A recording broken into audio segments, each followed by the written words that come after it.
Okay, dahil bored tayo ngayon, magre-record tayo ng podcast. At ang pag-uusapan natin ngayon ay ang Senior High 2.0. Ano ibig sabihin nun? Yung pagbabagong mangyayari sa senior high school program ng Department of Education. Okay, alam naman natin na nitong mga nakaraang buwan ay actually matagal na, hindi lang buwan, years, ay usap-usapan na sa social media at sa mga balita yung mga pagbabago sa senior high. Marami na rin tayong narinig na mga keywords. Simula pa nung matatag, yung strengthened senior high, at saka yung tech pro. Pero ano nga ba yung totoo ukol dito? Kung ikaw isang student o kahit isang concerned citizen na nagtatanong kung bakit kailangan baguhin yung sistema na kaka-launch lang noong 2016, this episode is for you. Or this video is for you. We're breaking down the DepEd shaping paper for the strengthened senior high school program na nakita ko sa isang page. Kaya ito yung pag-usapan natin ngayon. Okay, let's start with why. Mm.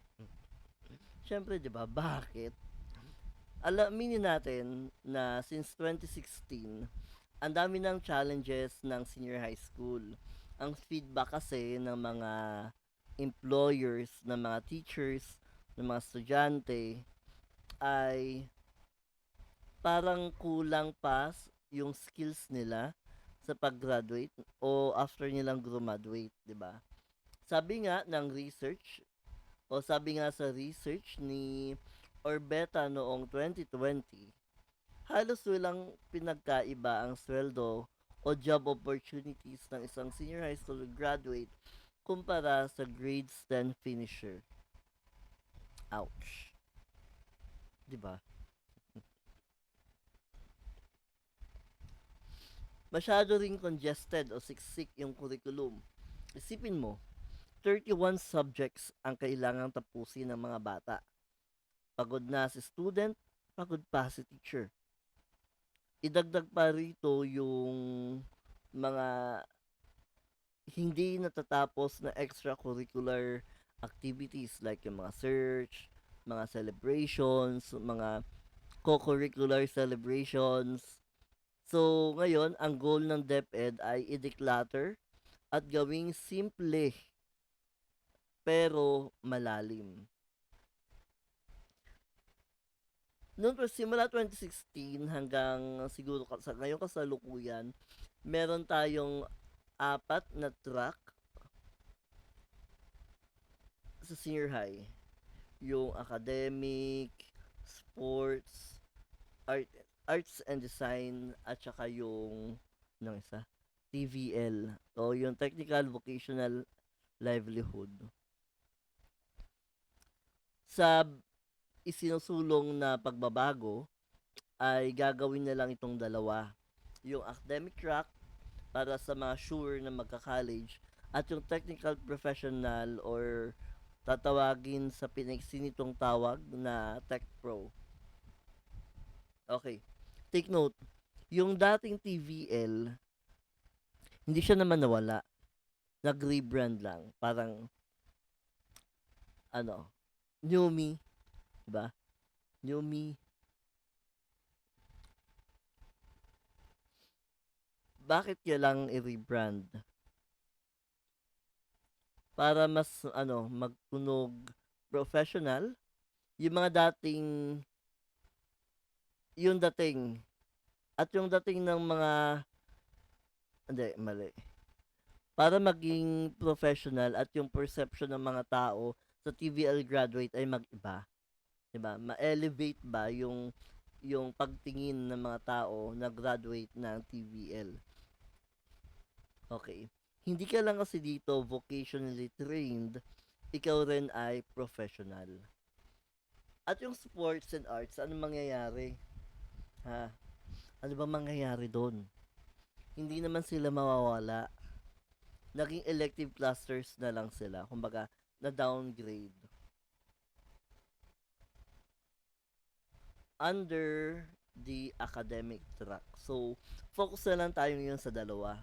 Yung academic at saka yung tech pro. Ito na nga, yung mga paborito ng estudyante. Dati kasi, meron tayong 15 main, meron tayong 15 core subjects, di ba? Sa bagong program ng senior high school, magiging 5 na lang ito. And yes, you heard it right. You heard that right. Five mandatory core subjects for everyone. Pero wag kayong magkakamali. Kahit 5 lang yan, yung content nila ay siksik. Yung content nila ay siksik at practical. So ito yung breakdown natin sa 5 subjects na ito. Yung effective communication o mabisang komunikasyon, dito hindi lamang basta English or Filipino class, dual language framework ito. Ibig sabihin, sabay nating hinahasa ang galing ng mga bata sa dalawang wika para maging globally competent. Focus dito yung B2 level proficiency. Yung tipong kumpiyansa ka magkasalita o kumpiyansa ka magsalita sa personal, academic at pati na rin sa professional setting. Sa life and career skills naman, integrated rito yung dating personal development and PE. At ang goal ay maging resilient ka. Dito ituturo yung self-determination, health, wellness, at leadership. Kumbaga, ito yung subject na maghahanda sa'yo para hindi ka mabigla sa pagpasok sa workplace o sa community. Actually, ito yung yung mga comment ngayon sa ating mga graduate ng senior high school, yung nabibigla sila sa culture, sa kung paano i-handle yung pressure ng work pag sila ay humarap na sa totoong buhay ng trabaho, 'di ba? Yung iba nagre-resign agad, yung iba naman nahihirapan magtrabaho o maghanap ng work dahil feeling nila o dahil siguro iniisip nila na hindi sila qualified sa isang bagay. Sunod naman yung general mathematics. Dito tinanggal na yung masyadong abstract. Focus ngayon ay reasoning at problem solving sa totoong buhay. Paano gamitin ang math research and sa innovation o sa paggawa ng desisyon sa trabaho. Iyan ang ituturo dito. Marahil tatanggalin na rin dito yung paggamit ng Pythagorean, yung pag-compute sa at paghahanap sa Pythagorean theorem, di ba? Actually, ngayon hinahanap pa din yung X and Y. Hindi ko pa rin siya alam kung paano i-apply sa buhay ko. Sunod naman yung general science. Dito, hindi lang memorya ng periodic table. As a transdisciplinary approach, pinagsama-sama rito yung physics, chemistry, biology at earth science para mas ma-explain ang mga natural na phenomena at kung paano nakatutulong ang science sa ekonomiya ng Pilipinas. Actually, yung science nga dapat yung, hindi, for me lang yun ang mas dapat bigyan natin ng pansin dahil ito yung mas na a-apply natin sa ating pang-araw-araw na buhay. Katulad nung pagbabago ng klima, 'di ba? Yung pagkalat ng sakit, yung mga epekto ng init sa buhay ng tao. Sunod naman yung malaking pagbabago ay yung pagbabalik ng kasaysayan at lipunang Pilipino. O 'di ba, nagtagumpay na ang mga nakikipaglaban para muling ibalik ang kasaysayan ng Pilipinas sa high school. Yes, member ako doon. Ito yung hinuhubog upang maging makatao at makabansa. Hindi lang ito basta memorization ng dates. Pagsusuri rin ito ng mga issue sa lipunan para maging civically active at responsableng mamamayan tayo sa mundo. The idea is simple. Instead of mastering 15 things, master these 5 things deeply. Quality over quantity, ka nga, di ba? Dati, pag pinili mo yung STEM, na-stuck ka na sa STEM subjects. Pero sa bagong system, wala na yung rigid na standards. Meron na tayong tinatawag na cluster. And here's the game changer. Doorway option. O, diba? Sana lahat may option. Sana lahat ay merong option. Kunwari, isa ka academic student pero gusto mo ring matuto ng cooking. O, diba? Parang sa High School Musical. Hindi ka mas stuck to the stuff you know. Because if you wanna be cool, anyway, pwede kang kumuha ng isa hanggang dalawang elective subjects from other track. Yay! Para siyang cross-enrollment. Kunyari, ikaw, education. Feel mo gusto mo matuto ng Spanish. Mag-enroll ka ng Spanish language. Parang ganon. Hindi ka lang nakakahon sa isang tracks. Flexibility is the key. And finally, yung work immersion. 'Di ba? Ano namang meron sa work immersion? Dati kasi 80 hours lang yan. Parang bitin. Yung hindi mo pa na e-enjoy yung pagtatrabaho.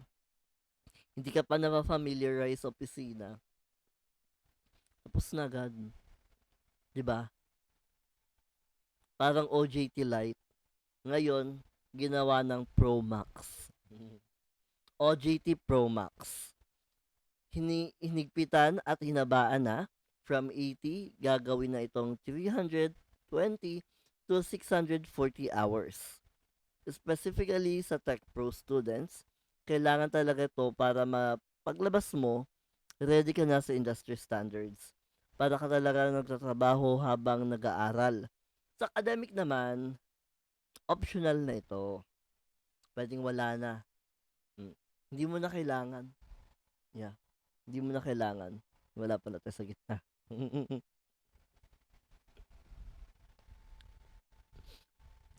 Pwede sa kumuha ng field experience like research, or design innovations.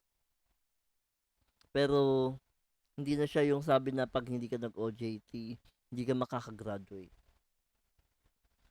So, anong takeaway natin dito? Sabi ng ating Pangulo, ang goal is to develop student into problem solver into problem solvers and critical thinkers na hungry for success, hindi lang basta literate. Nasa pilot stage pa lang ito sa 841 school nationwide, and it is a work in progress, but it's a big step toward making our decision system, or rather education system, more practical and flexible. Para sa mga students, don't worry, this change is for you. Niluwagan yung subject load para mas magkaroon kayo ng time sa mga bagay na magagamit nyo sa future careers nyo. Hindi katulad nung dati, di ba?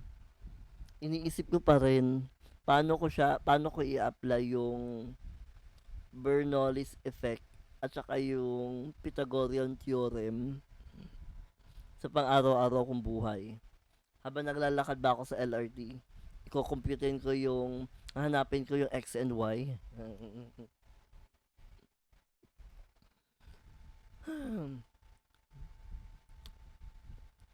Yung subjects load, binawasan para mas magkaroon tayo ng time o magkaroon kayo ng time sa iba pang mga bagay. Whether that's college, employment, or starting your own business, paggagamit nyo yung mga set of skills na i-include or mas ifo-focus sa bagong o sa binagong curriculum ng senior high school. Kaya kung meron tayong questions, huwag kayong magtanong sa akin. Basahin nyo